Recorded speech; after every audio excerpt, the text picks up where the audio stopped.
Hello everyone, this is Fantasy-esque, and welcome back to Royal Clan in ClanGen, the Warrior Cats clan generator game. When we left off in the previous episode, the king's blue-eyed kittens turned 1 moon old, and we got to see how they look now that they're a little bit older with their eyes opened up, and of course their coat pattern's a little bit more apparent. And we have a really cute and interesting mix among the children.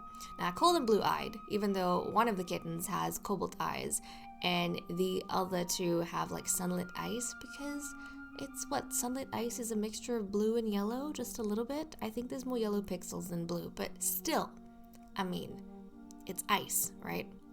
So anyways, we have that going on in the clan. So our clan is wonderful and thriving. And while, these youngsters are busy growing up and playing around the nursery, of course we have the match between Watergale and Scorchmoss, which hopefully is going to turn up the heat, and we'll have a litter from them joining us pretty soon. Or they might decide, guys, that they can't picture having a litter with one another and they don't want this arrangement, and then they'll break it off and things will become complicated for us. But that is fine. Let us go straight to the leader's den and roll the dice to see how King Canary Star is going to handle the next gathering. Okay, I have a 10 on the D10, that's down clan, and we have a 2 on the D8, which is provoke. So after 2 moons of feeling happy over his kittens and being nice to the independent cats in his kingdom, King Canary Star is back to provoking them. Okay, let's go ahead and skip a moon. We don't have any birth and death notices. With the additional focus of the clan, 4 pieces of prey and 2 herbs were gathered. Knowing how Down Clan values good manners and strong inter-clan relationships, King Canary Star comments on how difficult of a time Down Clan seems to be having when it comes to controlling their misbehaving apprentices. Down Clan's leader's eyes narrow, so Down Clan relations have worsened. Shining Kit woke up with a mild headache, but went about his day anyway, trying to ignore the nagging pain. What a trooper. I'm sure there's a reason why you are your father's favorite, Shining Kit. He's the one that looks like he's got a tree stump on his rump, which is so cute. Bear Kit trips over an unseen rabbit hole, spraining his paw. That's not good. The cornstalk's heart is going to hurt because Bear Kit is her favorite child. One cat got injured during the additional work of hoarding herbs and prey. And that's what we have for the major notes over here. So who is down? Buttercup Finn is still recovering. Bear Kit has the sprained paw, I think. But everyone else seems to be in good spirits. Okay, let's check the medicine cat den. Buttercup Finn was given moss as treatment for recovering from birth.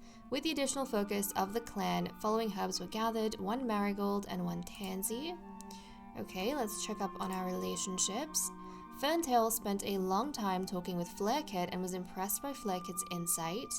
After completing each chore, Flarekit reports to Ferntail.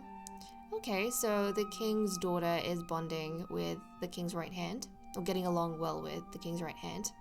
Crowpelt, our royal physician, didn't expect an apology from Icicle Paw, the king's apprentice, but accepted it regardless. Crowpelt and Icicle Paw have a race. Crowpelt wins. I'm pretty sure in one of the previous episodes, Crowpelt wasn't getting along well with Icicle Paw, so I guess it's a good turn of events that they're managing to patch up.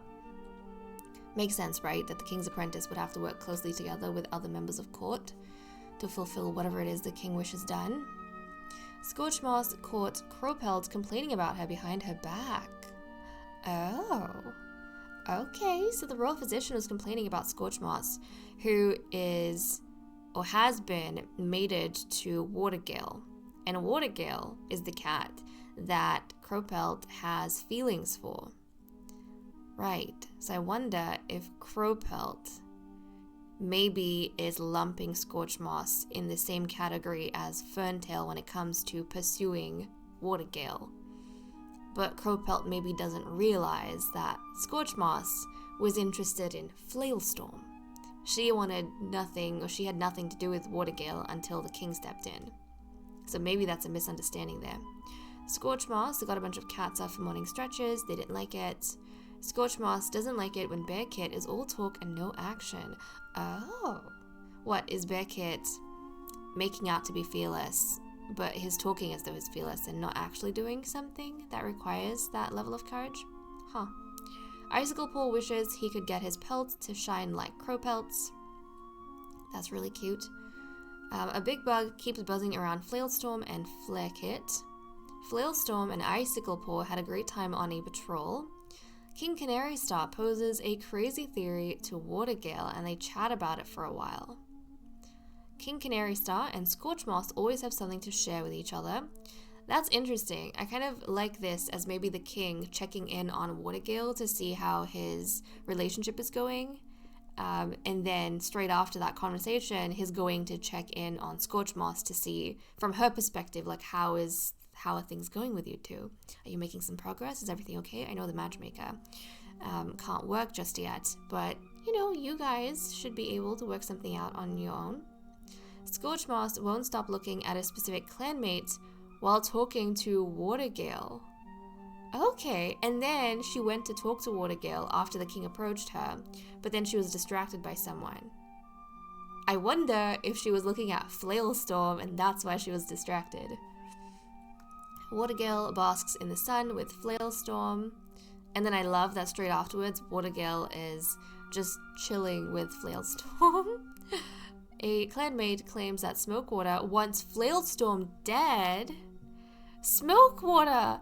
Flailstorm doesn't even know he's involved in this weird, web of love. There we go. I'm sorry, Smokewater. I don't know why you have it out. Oh, well, we don't know that Smokewater has it out. Someone's claiming that Smokewater has it out. Right, okay. Misunderstanding. Flailstorm explained something in detail to Smokewater that others wouldn't explain to him. Okay, there we go. So basically, rumors in the grotto started going around that Smokewater wanted Flailstorm dead, and then Flailstorm got really confused, and he's like, wait a second, I'm not even involved in whatever's happening over here, because Smokewater's a grumpy cat, and maybe Flailstorm is kind of stepping on his toes by being kind of involved with everyone in this way. I don't know. And Flailstorm was like, okay, things are becoming a little bit too confusing, so I'm just gonna go to Smokewater and explain to him things from my perspective and how I'm not involved in anything that's happening between Scorchmoss and Watergale and Ferntail and Smokewater. That's between you guys and Crowpelt. I'm not even part of that whole fiasco, right? If anything's flowing this way, nothing's flowing back. So Smokewater kind of cleared that misunderstanding, and then Flailstorm probably realized that Smokewater doesn't actually want him dead. It was just a strange rumor going on because all the cats were getting more and more confused the more and more they were winding up with one another. Ferntail sends a clanmate to help Buttercup Finn with something she's struggling with. Okay, so the king's right hand is being attentive to the king's consort, which is quite nice. Buttercup Finn settles near Bearkit to eat her fresh kill. Look at her eating some food near her favored child, her youngest son. Buttercup Finn sneaks out at night to sleep in King Canary Star's nest. I mean, okay. This is the first time since I think she's had the kittens that she's been able to kind of get away from the youngsters and spend time with King Canary Star, so good for them. Shining Kit is still hurt by Ferntail but wants to try and make amends. Well, that's cute. That's cute. I don't know why the king's favorite son is hurt by his right hand, but this is cute that he wants to make amends. But then again, maybe Shining Kit was being unruly around Ferntail and getting in the way of doing his duty. Flare Kit was scolded for something that Crowpelt gets praised for.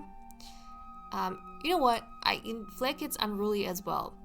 Crowpelt is the royal physician. I could totally see Flare Kit maybe diving into the herb stores and playing with dangerous herbs when she sees Crowpelt kind of do the same thing, you know?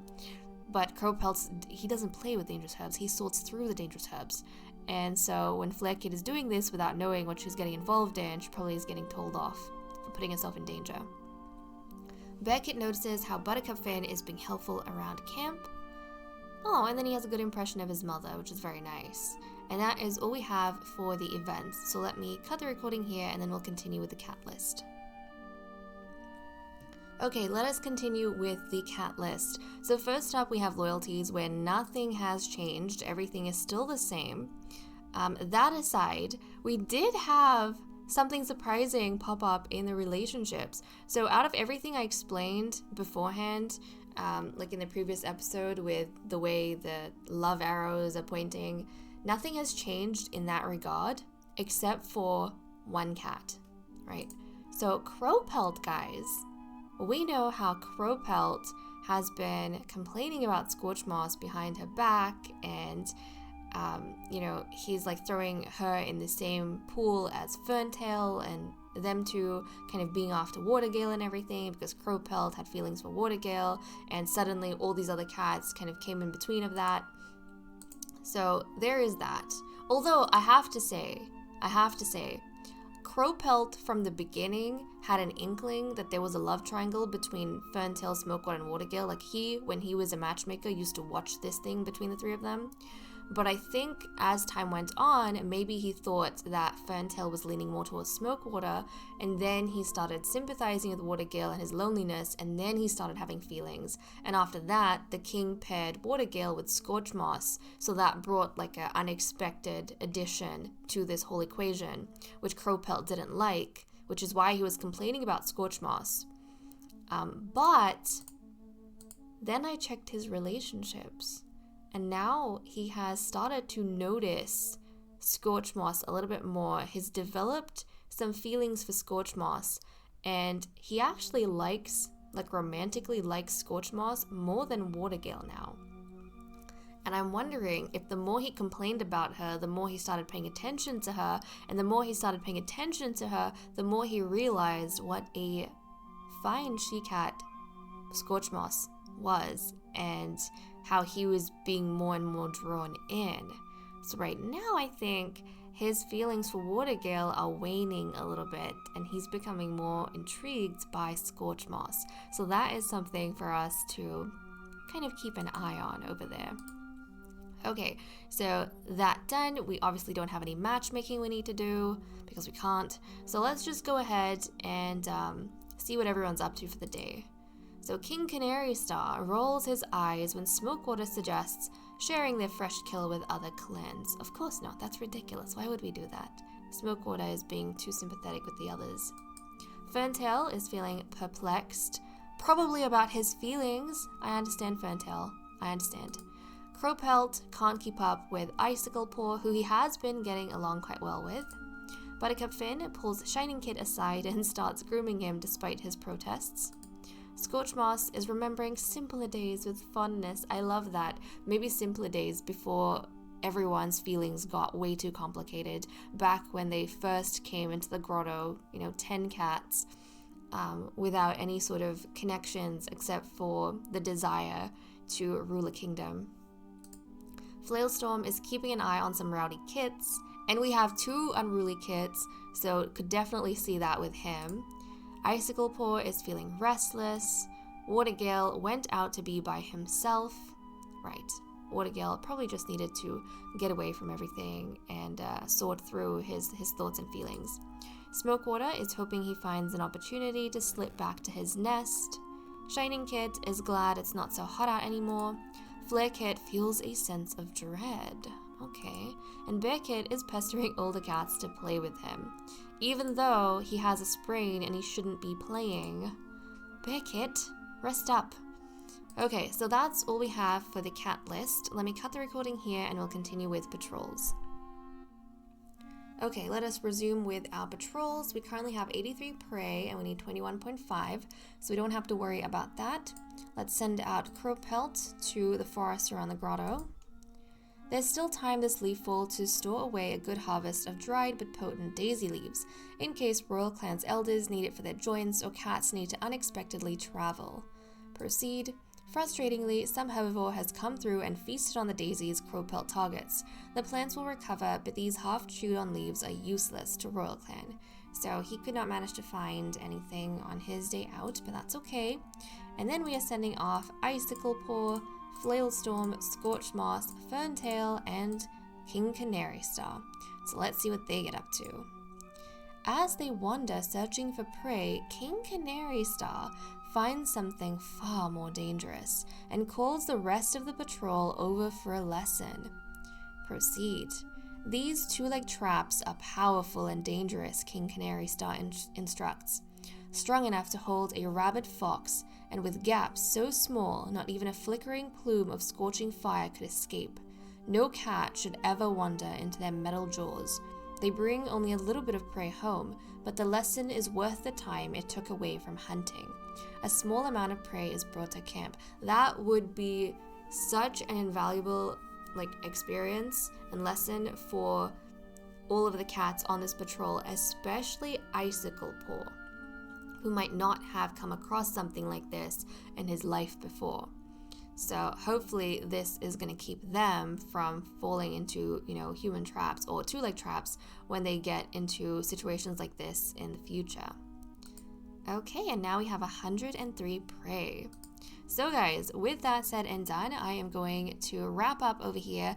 Thank you so much for watching. I hope you all enjoyed, and I will see you all next time. Bye-bye.